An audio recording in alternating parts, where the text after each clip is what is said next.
Welcome back, Desmond. You'll be happy to hear there's actually good news for once. Yeah? I've managed to locate a power source, and it's relatively close by. Up for a trip to Manhattan? Is it safe to leave? Abstergo's gotta be looking for us. Obviously it's not safe.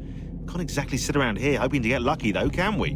We need that power source. Besides, I'm sure you can cook up some way to hide our movements. Maybe.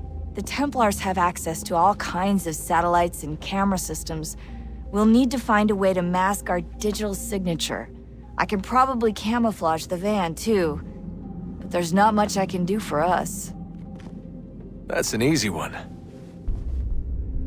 Dang. Desmond about to become an... actually, he's already an assassin. So, I guess now he's taking his assassin training to the next level. Alright, let's walk around here. Once again, we back with another loading... Never mind. Local utility companies have assured the public that they're completely prepared for the upcoming solar maximum. Disruptions to service are expected to be minimal. If only they knew.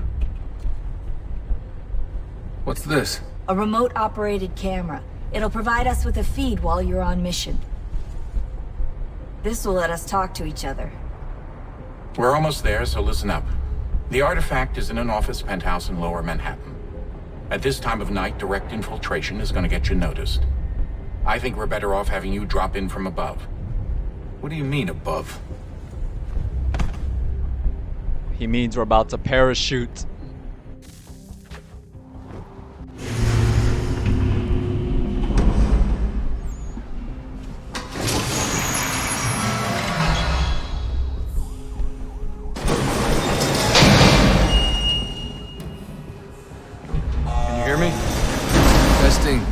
Testing, 1, 2, 3. Yep, read you just fine. Now why don't you power up the camera?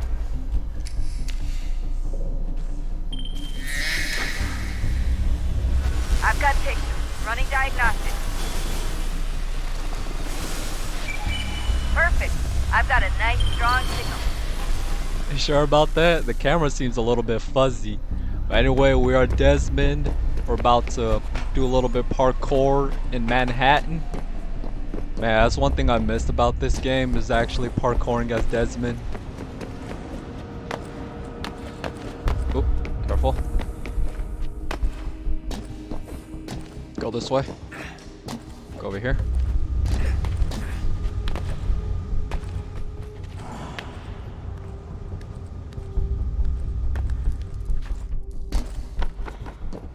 Go over here. Whoa, where did you jump to? What the heck?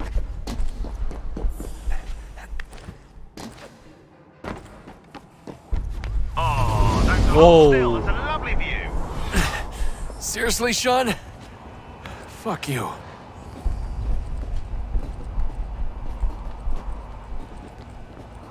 Anyway, just gotta climb up.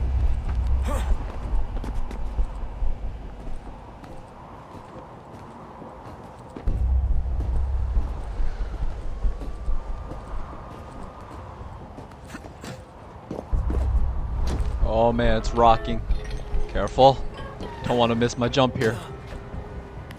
Oh, oh, I'm cautious when it comes up to these parkours. Alright. Let's climb up here. And follow the wires.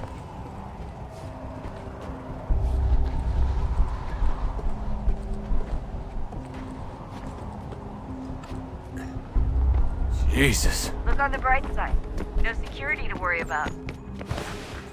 And on the not so bright side, the slightest misstep means you're effectively paced. Shut up, Sean. Oh! I wasn't sure if you were gonna jump. Was I supposed to climb on those boxes and then jump to this crane?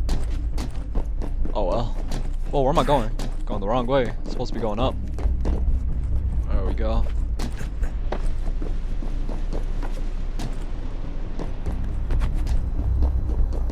Careful. Oh man, look at that view. Woo. Okay. Okay. Wait, do you just jump straight? I do not know if you can jump straight. Okay, you can. Almost there, Desmond. Once you reach the top of the lit-up crane, You should be high enough to make the jump. Should? It'll be fine, don't worry. Well, you might want to worry a little. I'm pretty sure she was high when she was running the numbers. Sean! A joke. It was a joke. Or was it?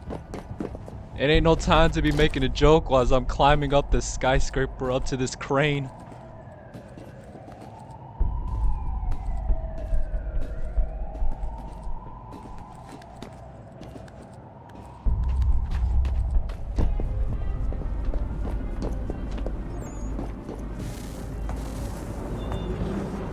Jump when you're ready, but wait for my signal to open the chute. Timing's really important here. Too soon or too late and you'll miss the building. Okay, here we go. Now! Open your chute, now! Desmond!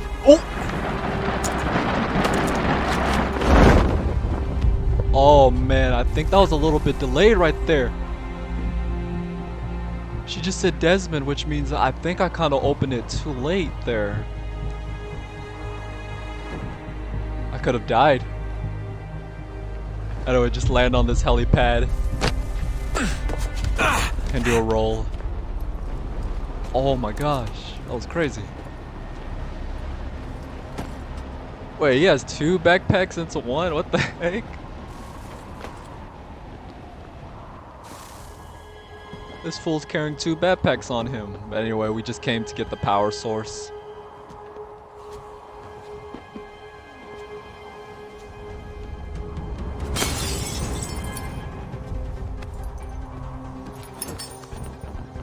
That wasn't so bad. So, you must be Desmond. Not exactly what I expected, but I guess your kind doesn't have many options these days. Who are you? Ask your father. Now give me that.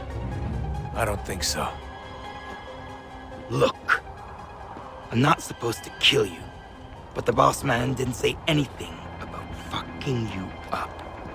So you got to the counter. Can't mess with an assassin. You should have saw that coming.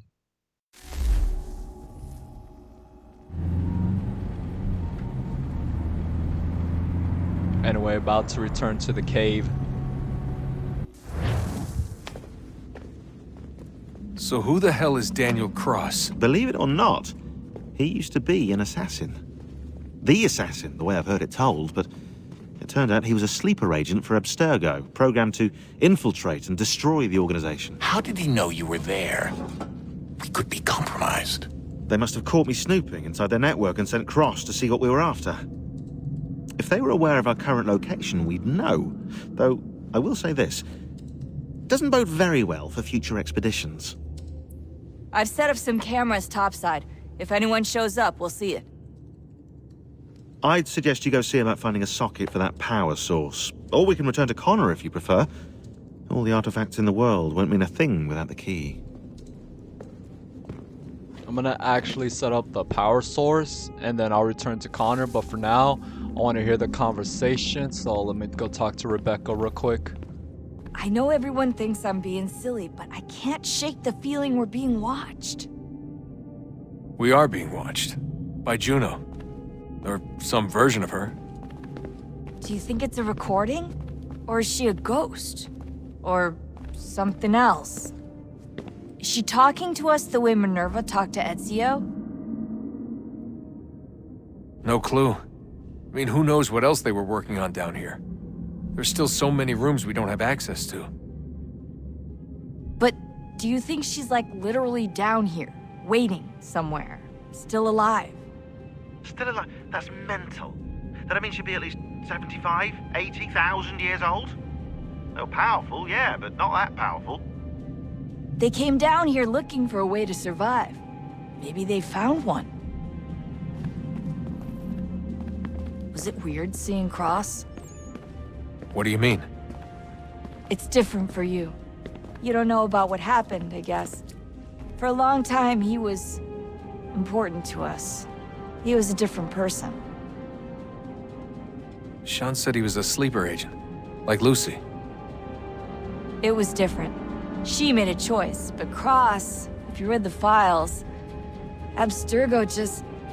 They did terrible things to him. Rebecca? You're lucky. We all are. We have people who care about us, who look out for us. He was all alone, and the people he thought he could trust, they used him. Did you know him? No, but I knew Hannah. Who's that? She tried to help him. She trusted him. But there was a raid about a year ago. She stayed behind so the others could escape. Tried to reason with him to see if she could fix things. Well, what happened? What do you think happened? He killed her. That's what he does. That's all he knows how to do. Sometimes it seems like that's all any of us know how to do. Rebecca. I just want to be alone right now. I just want to be alone right now. Alright, I'll let you do that. Whoa! Oh, my camera was rotating there. Where is Desmond's father? Oh, there he is. Son, I owe you an apology. I shouldn't have lashed out like that. You have to understand, I've never been very good at this. Never mind that we live rather extraordinary lives. Yeah, I kinda liked my ordinary one. You can't escape who you are, Desmond. So I've noticed. Look, it's silly for us to go back and forth like this. I admit, I did a shitty job raising you. I apologize, I'm sorry. But it's important you understand it didn't come from a bad place. You're my son. I love you.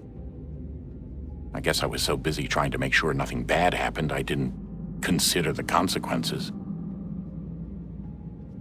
Truce? I can't believe it's taken me so long to ask, but... how's Mom? She's not... No. Your mother is fine. We decided it was safer if we split up for this job. Always assuming the worst. For good reason. Can I at least say hi to her? I'm sorry, it's too risky. Maybe when we're done. Right. When we're done.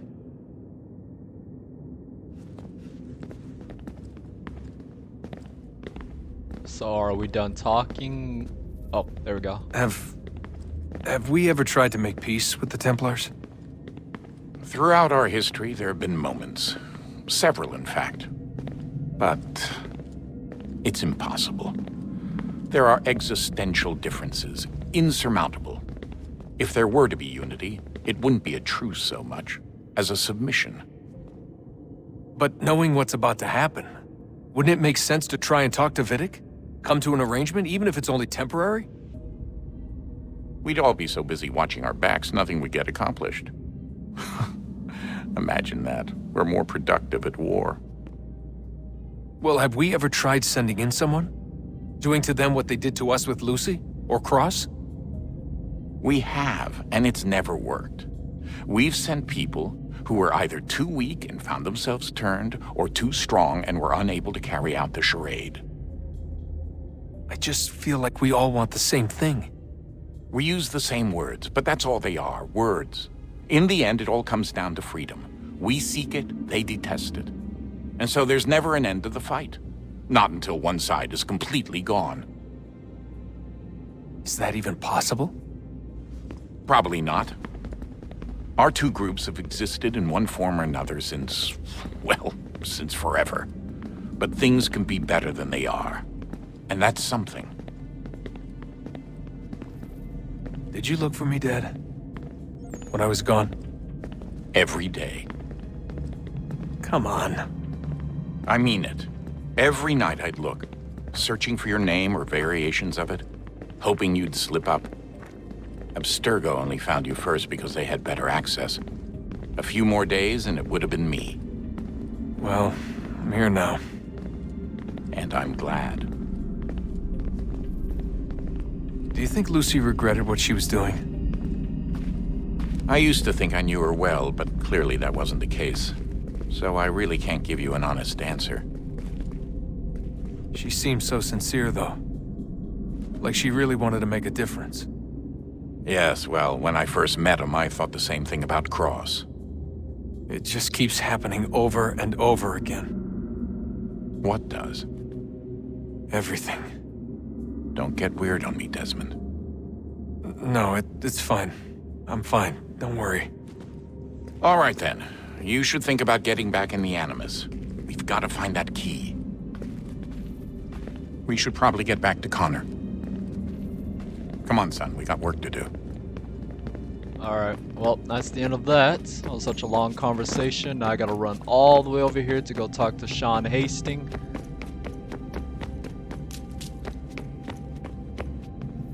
Ah, Desmond, there you are. Can I ask a favor?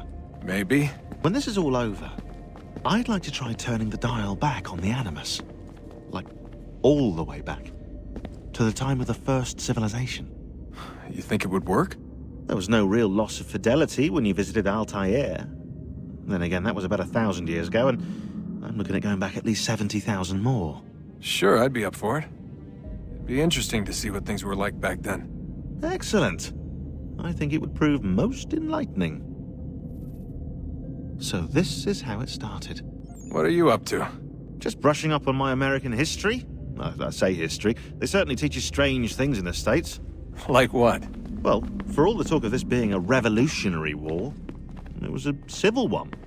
Well, not that kind of civil. I mean, there was no America versus Britain. It was Brit on Brit action. And you can clearly see how the whole thing got started. One war gave birth to the other. You mean the 7 Years' War? Exactly. Seems the Crown overspent in its attempt to keep the French out, wound up with a great deal of debt. Believing that the colonists should help to shoulder the burden, new taxes were created. It was a reasonable request, even if Parliament was rather, well, undiplomatic about it. Well, it's not really fair to tax people for a war they didn't want any part of. What? Didn't want any part of? Did you not notice George Washington with Edward Braddock? He was right there in the middle of it. So here you have the Crown spending who knows how much money to secure a place for the colonists to thrive, and then, when they ask for a little bit of help... Right, look, think of it this way. King George and the colonists, they all go out to dinner, right? And when the bill comes, George asks for them to kick in and pay their share. Fair enough. Now keep in mind, he's been taking them out to dinner gratis for decades now. But the colonists, oh no, they insist they only had a glass of water and a side salad. Never mind the table's full of half-eaten food and empty bottles of wine. Now when the king points this out, what do the colonists do? Oh, they flip the table over and they storm out the restaurant. Probably intending to return later and burn it down. You left out the part where the king pointed a gun at the colonists and asked them to cover dinner for everyone in the restaurant.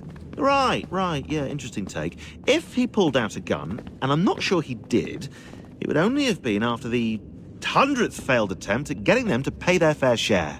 But how do you define someone's fair share? Oh, well, with a war, apparently. I wonder how many other places like this exist. There are dozens of them, all over the world. And somehow no one's ever found one before us. I don't think that's true. Oh? When I was at Abstergo, Vidic talked about silencing discoveries made by non-Templars. And I'm sure Abstergo has dug up plenty. The things they must know. Regretting throwing in with us? No. Just looking forward to when we can finally trounce those bastards so I can dive into their archives. Oh, I think I found a lead on another power source. Later, Desmond. I'm in the middle of something very important right now. That's a rule. Just follow that as a rule. Alright, speaking of the power source, I'm gonna actually go set that up too. And that was actually really interesting because he actually mentioned to like take it back to the first civilization where all this actually began. It's supposed to be a cutscene here. Yep.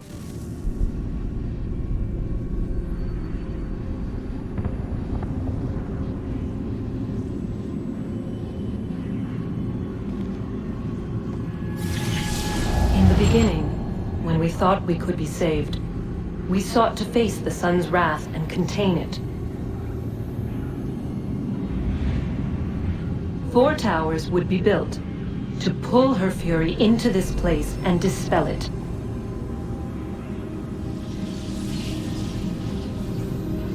But even with all we knew, with all we had, it would take too long.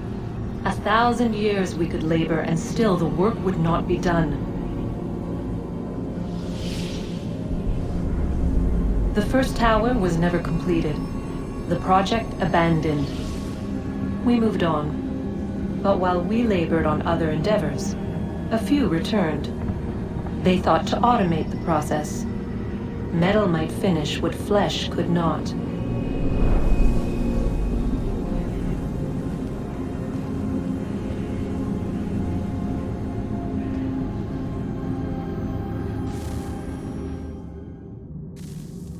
Now to activate the first power source, which is I usually forget how to climb up here.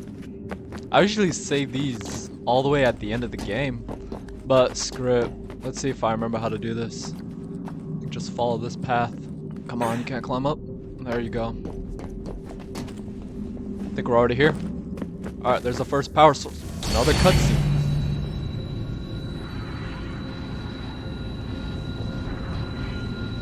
If we could not meet the sun's cruel embrace, perhaps we might rebuke it.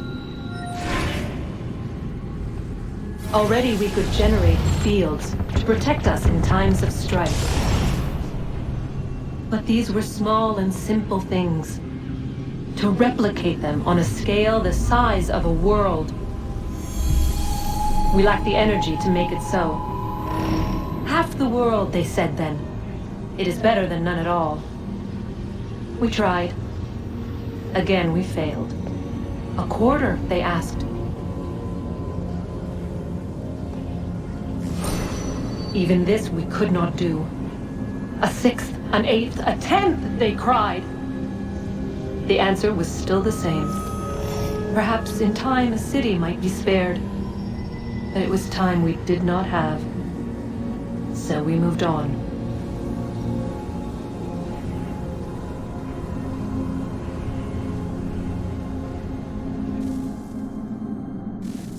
Alright, now let's activate that power source, the first power source.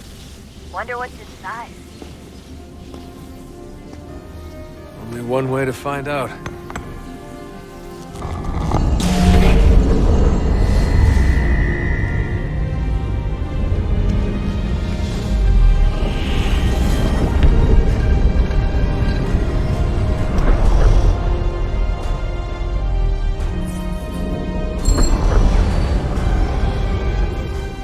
Yeah, I'm out to explore there later because you have to have a second power source, but I don't have a second power source. Holy crap. I was trying to drop down, but I didn't want to fall all the way too far. What the hell was that? Oh, no, you don't need to go there. Alright, let's just return back to the Animus, and I guess that'll be the end of this part, I guess. Good luck, Desmond. Thank you. I'll see you on the other side. These are troubled times. The already uneasy alliance between the Crown and its subjects frays. And behind them both the Templars plot, pulling strings and moving pieces. History dictates they seek order through control. But how will they effect it here? Who supports them?